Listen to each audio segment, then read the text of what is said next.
নবম দশম শ্রেণীর শিক্ষার্থীরা, তোমাদের নবম শ্রেণীর ইংরেজি বোর্ড বইটি কেমন হবে চলো দেখে আসি।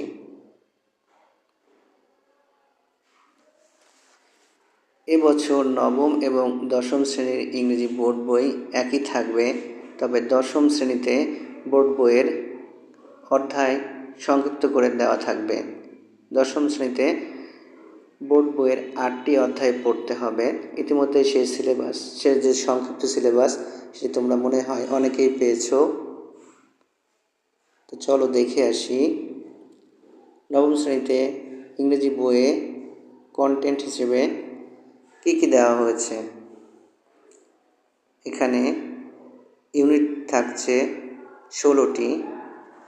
ইউনিট 1-এ থাকবে সেন্স অফ সেলফ, ইউনিট 2 থাকবে ক্লাইমেট চেঞ্জ, ইউনিট 3 থাকবে পাস্ট টাইমস, ইউনিট 4 থাকবে ইভেন্টস অ্যান্ড ফেস্টিভ্যালস, ইউনিট 5 থাকবে problems around us, unit 6 our neighbours, unit 7 people who stand out, unit 8 world heritage, unit 9 unconventional jobs, unit 10 dreams, unit 11 reading from English literature, unit 12 roots, unit 13 loneliness, unit 14 renewable energy, unit 15 media and modes of e-communication, unit 16 graffiti.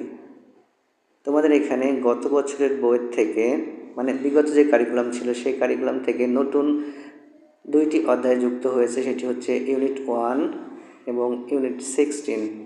Unit 1-এ আছে sense of self এবং unit 16-এ graffiti. তো চলো unit 1-এ sense of সেলফে কী কী দেওয়া আছে দেখে আসি। Unit 1 sense of self. এখানে lesson 1 হিসেবে মিস্টার মতি বাই রাহাত আবির।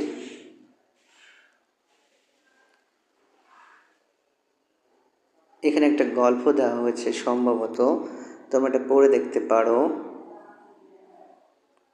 তারপর এ নম্বর একটা প্রশ্ন, কতগুলো প্রশ্ন দেওয়া আছে।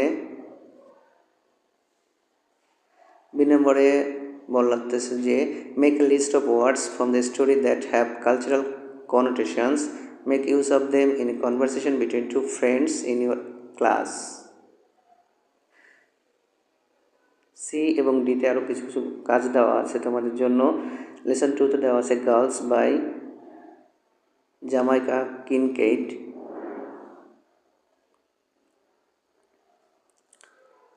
এখানেও A number, B number, C number, D number দিয়ে কতগুলো প্রশ্ন দেওয়া আছে বা বাড়ির কাজ, তোমাদের কাজ দেওয়া আছে। লেসন 3-তে আছে অফ মি, অফ লাইফ। এভাবে লেসন যে ইউনিট 1-এ তোমাদের যে নতুন অধ্যায়টি যুক্ত হচ্ছে সেটি দেওয়া আছে। ধন্যবাদ সবাইকে।